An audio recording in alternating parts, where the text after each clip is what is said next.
Hi, I'm Becky Martin, and this is my story. I was born in California. My dad was in the Navy, and we moved around a lot. When I was about 8, my parents divorced, and my mom and I moved back to California.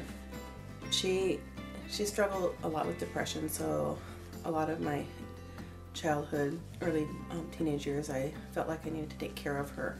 We didn't go to church except on Easter, but I was always very interested in things religious, and I would go to church with friends when I was invited. Through my teenage years, just went on doing what I felt like. I was never did anything bad, but I was definitely wasn't thinking about God at all, of course. When I was kind of a sophomore, junior in high school, I started going to a church with some friends, and we went really often to youth group and to church, and I decided to join the church and had a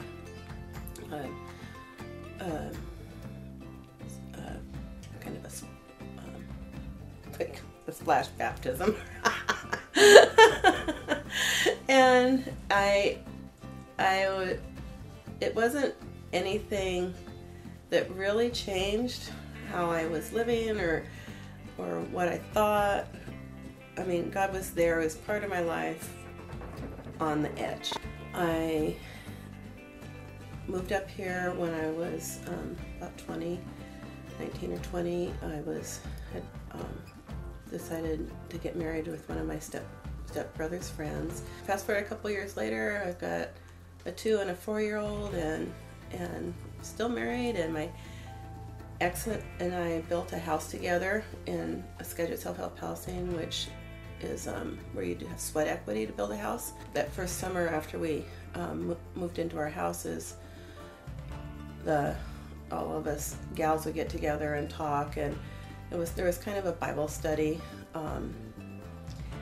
Looking back now, I know that's what it was. At the time, I wasn't really clear about what it was, and I distinctly remember them talking about heaven one day, and I was like, "Yeah, we're all gonna go to heaven," and Bob's gonna go to heaven. That was my ex-husband because he's a good guy, and my friend Linda said, "That's not how you get to heaven. You get to heaven by asking Jesus into your heart."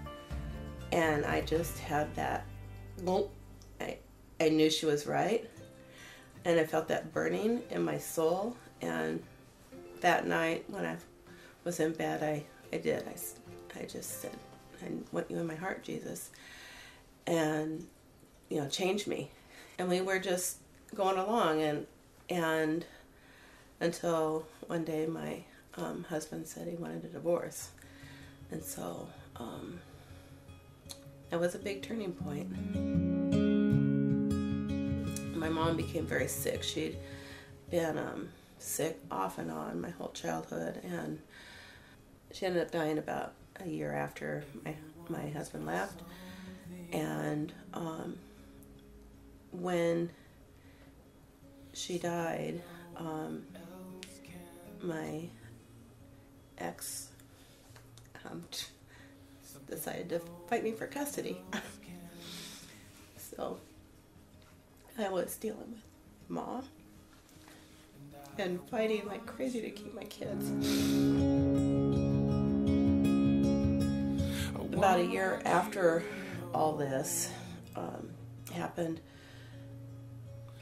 my church that I was going to, they offered a group called Good Grief. And it was a group where you're supposed to share your grief and kind of talk through your grief issues. And so my mom had been gone for about a year, and I thought, I can go. I might be some help to people. And I really had no clue how much I was still hurting, and how and without that, I wouldn't have been able to live through what happened next.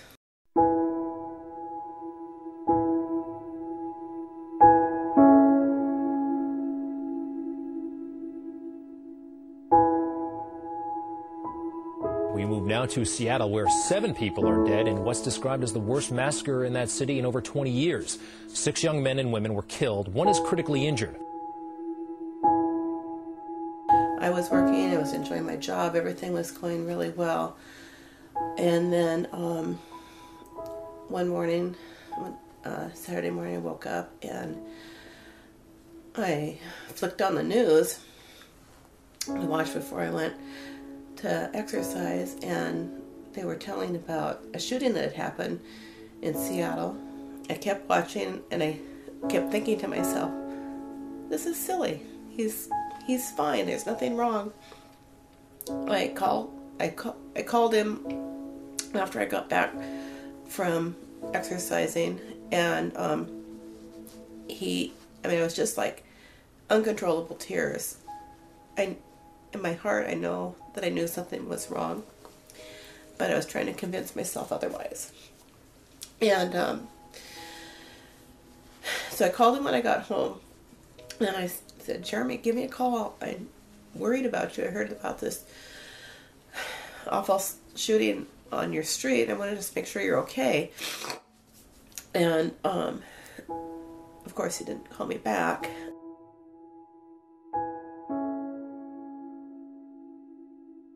I called, it had me speak to a social worker, and they asked for a description of Jeremy. So I gave them a description of him, and they said that the people that were still alive did not look like that, and they couldn't tell me anything about the other person, and I couldn't find out anything about any of the other people that were killed. So in the meantime, my friend she called, she helped me call Harborview again and again, and she said to tell them she said to ask for, his room. So I did. I asked to speak to him in his room, and they sent me right back to the social worker, and they said, we'll call you if we hear anything. So I didn't hear, and there was just this non-stop news coverage that was very raw and unedited. I could see his car, I could see it was his house, I could see some of his roommates, but I couldn't see him. And so I didn't know. I was hoping that he had been gone that weekend. But I got a call a little bit later, and they told me that he had died.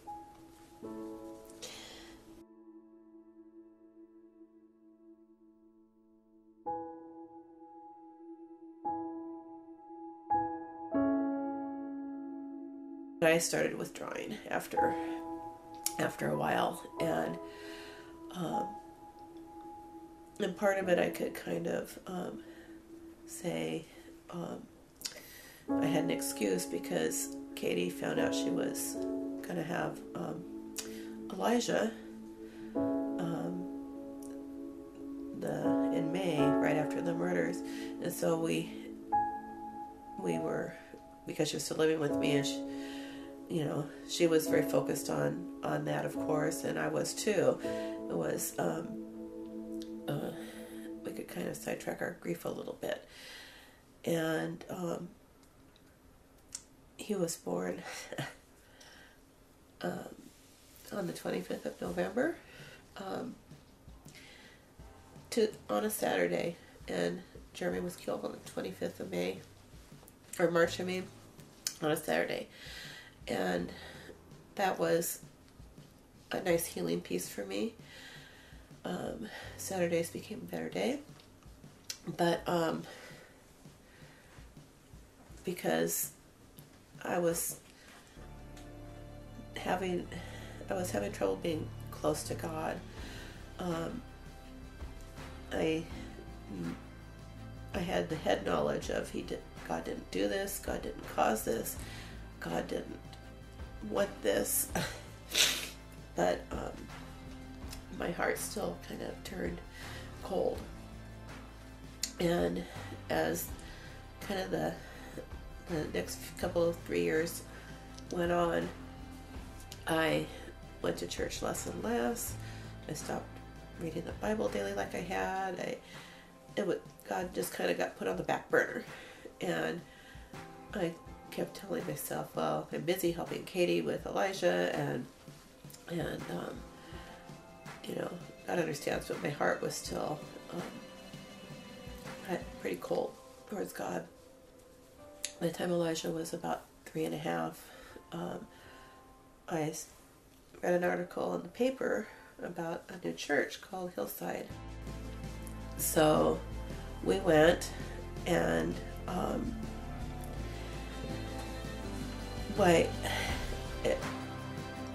I walked in, and I just had this sense of God saying, this is a place where you can heal.